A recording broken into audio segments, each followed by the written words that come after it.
Hi, everybody. Thought I'd sing you a little melody. It's Bo. Hi, everybody. Hi, everybody. Hi, everybody. Hi, everybody. Hi, everybody. Hi, everybody.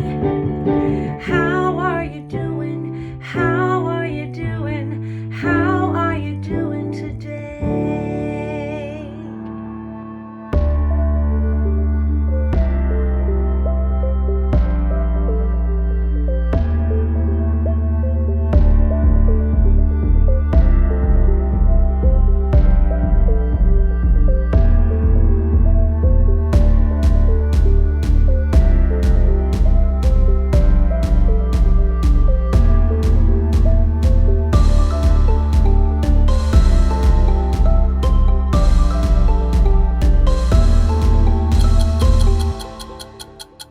Joe Biden was accused last week of sexual assault by former staffer Tara Reade. A spokesperson for Biden denies the claims. Quote, "Women have the right to tell their story, and reporters have an obligation to rigorously vet those claims," the campaign said in a statement. "We encourage them to do so because these accusations are false." Starting February 23rd, drivers should no longer hold their cell phone on a public roadway in Massachusetts. State and local police only gave warning during a grace period, but as of April 1st, drivers can now be fined for it. Drivers under the age of 18 can no longer use a cell phone at all while driving, including a hands-free mode. Those over 18 may only touch devices to activate hands-free mode. Drivers are allowed to use a cell phone to call 911 for an emergency. If possible, however, pull over safely before calling 911. A black bear here is captured on a trail cam crossing a frozen beaver pond on March 1st, 2020 in West Hampton, Massachusetts. Hi, Northampton High School. We miss you. Hey everybody, this is Maddie. Maddie, say hi. Maddie, look anywhere near the screen. There we go. Good cat. Hi everybody, I really miss all of you. I miss making art with you, and I hope you're all taking really good care of yourself and finding a little bit of time to be creative during our time apart. Love you guys. Beautiful.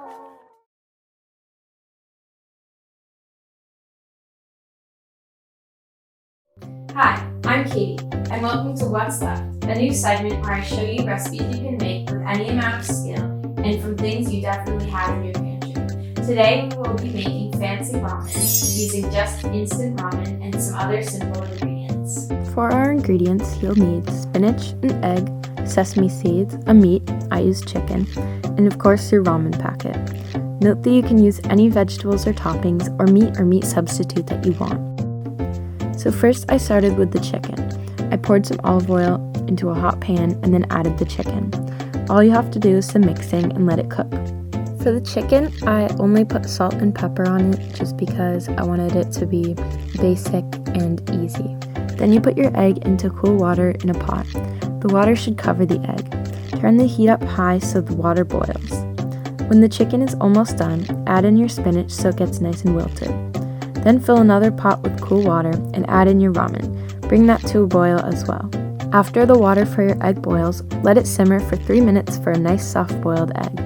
After it's done, run it under cold water for a minute or so. Cook your ramen until it's how you like it.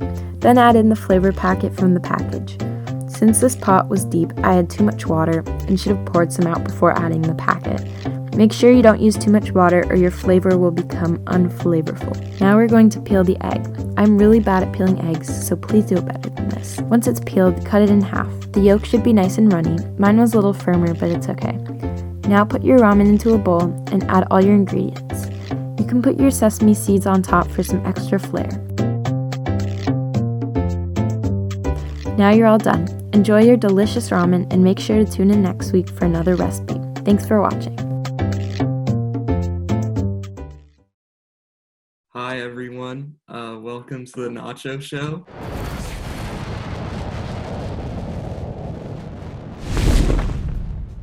There's Emmett, there's Zach, and then there's Josie.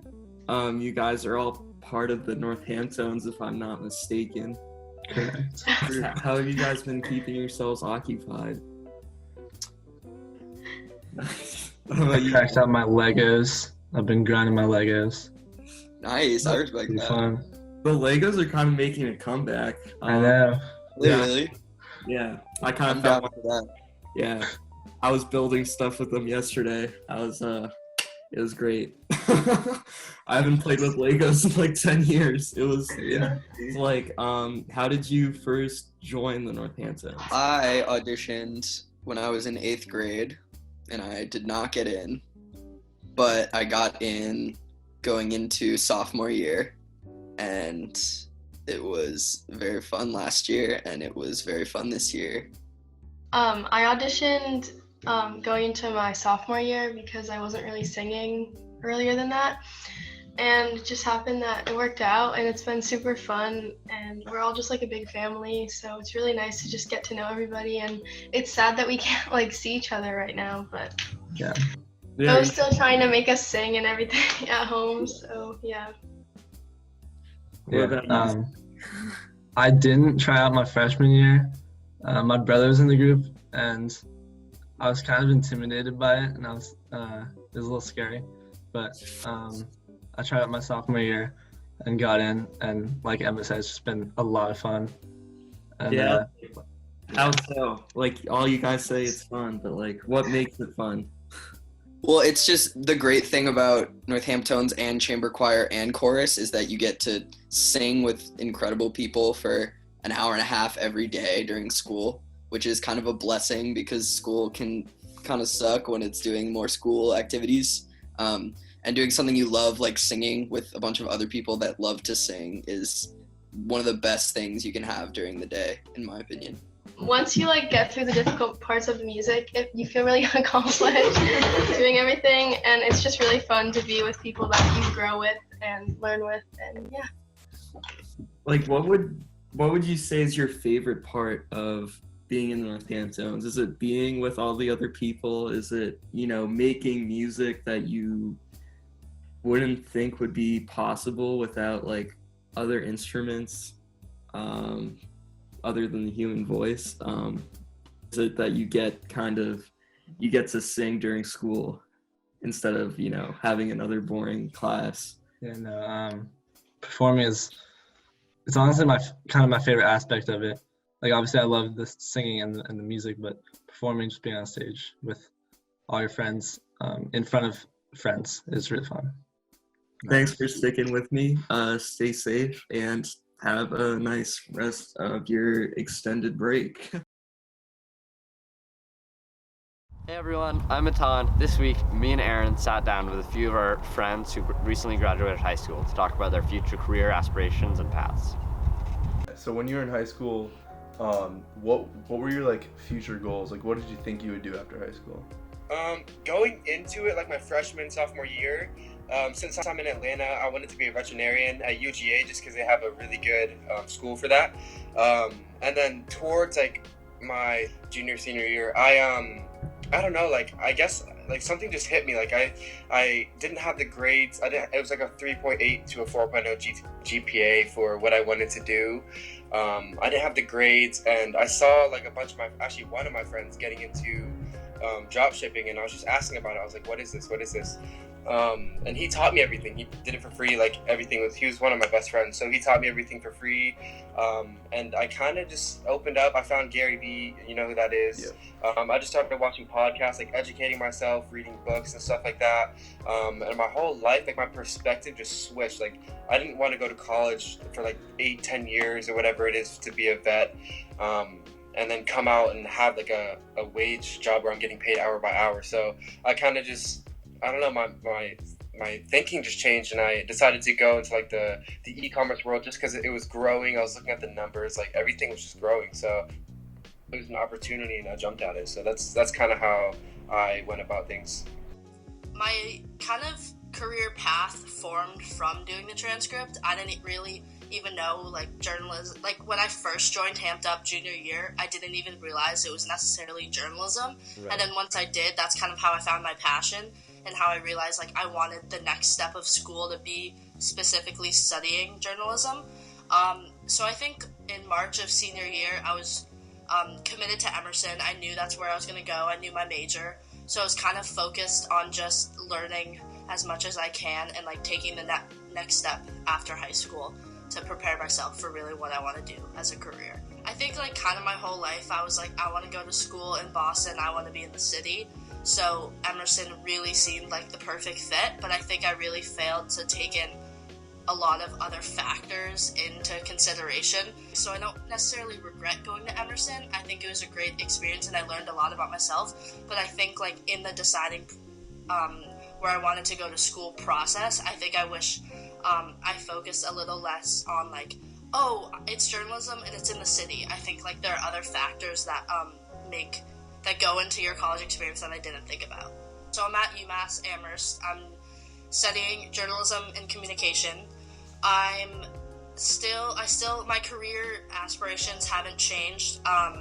Emerson didn't make me hate journalism or want to switch. It just made me find a different school that had kind of a wider range of academic opportunities. So now I'm taking a bunch of other classes and kind of learning all that goes into what I want to do. And I'm still on the path to hopefully be a documentary sports journalist. E-commerce, basically selling online, anything in the e-commerce world. It's not only like drop shipping, but e-commerce, like SMA is a part of that. Like it's just everything in the digital world, I would say. That's just my opinion. Everything that you can do like online, like for example what I do, selling stuff online, drop shipping, where I get stuff for wholesale and I just flip it, I sell it for a profit. That's what I do. That's drop shipping. It's low budget. You only have to have, it's like less than $1,000 to start up a highly scalable business. And then if you want to get into branding, of course, you would order like something in bulk and then go that way. So my starting process, I kind of had like a mentor, like I said, my friend. But I did it through Shopify. I just had to set up a store. You have like a free trial. And then you go about doing product research, so it's kind of picking like a niche you want to sell in. So I did like electronics, like I was a kind of tech guy back then. So I was selling electronics and I was working out pretty good. And basically what I did was I set up a website, imported a product to that website that I didn't have to touch, and just started running Facebook ads, paid traffic to get my sales. The first few weeks I was dry, but then once I started learning and testing things for myself, things started picking up. And I think on that store I did $30,000 in sales in a month. So that's where that was at. And then of course the products in drop shipping, they'll get saturated or they'll die out, so you just switch products. That was my senior year. So a few months before I was about to graduate, I actually had filled out college applications and stuff, but I changed my mind and I kind of wanted to go through the entrepreneur route. So yeah, it was senior year, at the end of senior year.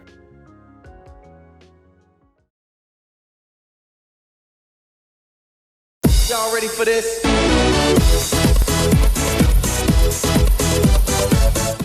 On March 17th, Tom Brady took to his Instagram to break the news that he would not be returning to the New England for his 21st season. He wrote 2 letters. In one, he thanked owner Robert Kraft, head coach Bill Belichick, and his teammates who he spent all those years winning championships with. He also wrote a personal letter to the fans, thanking them for all their support throughout his illustrious career as a Patriot that brought a tear to many eyes.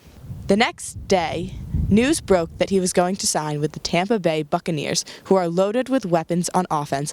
Brady should have success with his new team. When Drew Bledsoe got hurt on Sunday, September 23, 2001, Coach Belichick stuck backup quarterback Tom Brady, the 199th draft pick from the University of Michigan, into the game. Bledsoe never returned as Tom Brady led the Pats to an 11-5 record and the franchise's first Super Bowl. Tom led the Patriots to 2 more Super Bowls in the next 3 years after the first. Tom Terrific went on to be the greatest NFL player of all times with runs like 2007, almost completing the first undefeated season since the amount of games changed.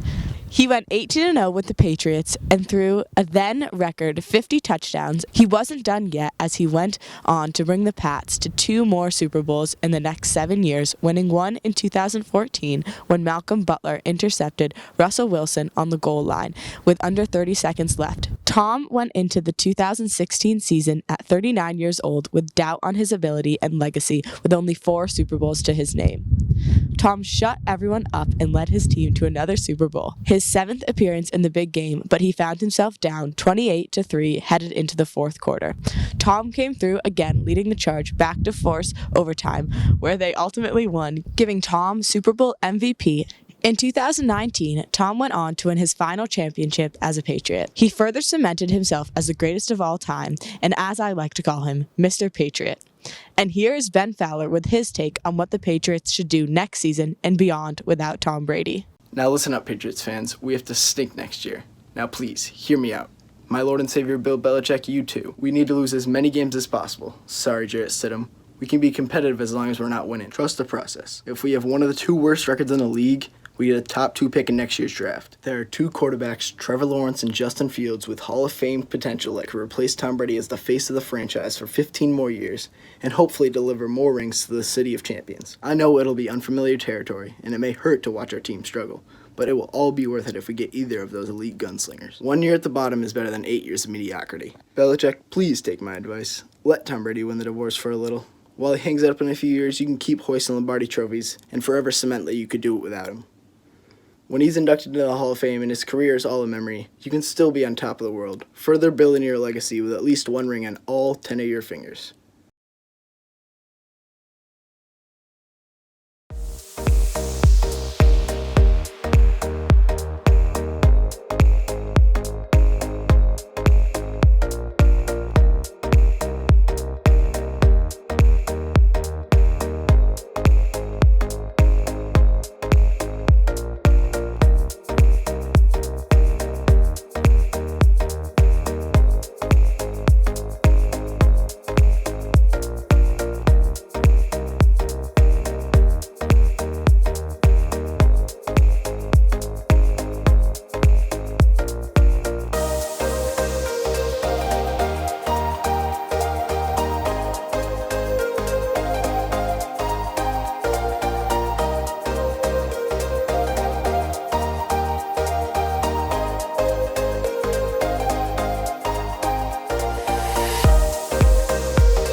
Hey, welcome back. I'm Nico, and this is my chair. Today, I'm going to talk a little about one of the most famous creatures of commensalism. From medieval times to current day, and through all the history of humankind in between, there has been one pest by our side, and in our streets, and in our transportation. Rats. What we all know is that rats can bring disease, eat our food stores, and pester us in our daily lives. Although I'd wager you didn't know that rats are so intelligent, you can train them to find bombs, and even diagnose tuberculosis. But what sticks out to me about these creatures is their tenacity to survive, and their incredible intelligence and resourcefulness. We've all seen the videos. Some of us may have even seen it firsthand. New York City rats. The quantity of rats in New York City was once thought to be 4 times the size of the human population. New York City roughly has a population of about 8.6 million. But we now know that 4 times isn't right. And as of 2014, the rat population in New York City is actually about 24% of the human population, bringing the 8.6 million humans to about 2.6 million rats. The modern common New York rat is the brown rat, or the Norway rat. An adult brown rat can survive a fall of up to 5 stories, can jump laterally 4 feet, and survive treading water for 3 days. Due to their incredible ingenuity and sheer survival skills, the rat in New York City isn't going anywhere. And due to budget cuts to trash removal and city resources, the rat population is actually thought to have increased in the past years. Although rats carry disease in New York City, disease like salmonella, E. coli, and even trench fever.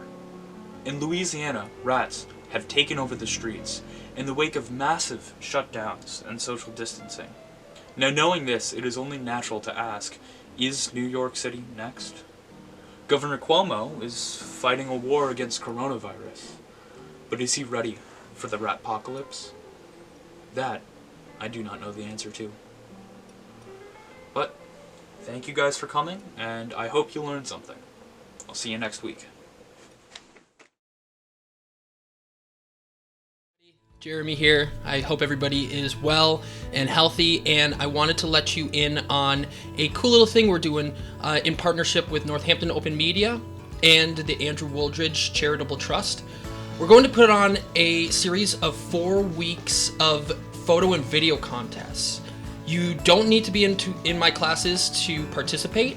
Any Northampton High School student can, and with participation and registration comes a free license to the Adobe Creative Cloud. So, log on to nhsTechnology.org/contests, register, and tomorrow you'll get the first photo and video assignments. So, hope to see you register, and you don't need any special equipment. You can use your camera phone, you can use a point and shoot at home to do all of these. It's just a fun way for us to engage and keep on making media. So, nhsTechnology.org/contests, register, and get your free Adobe Creative Cloud license today.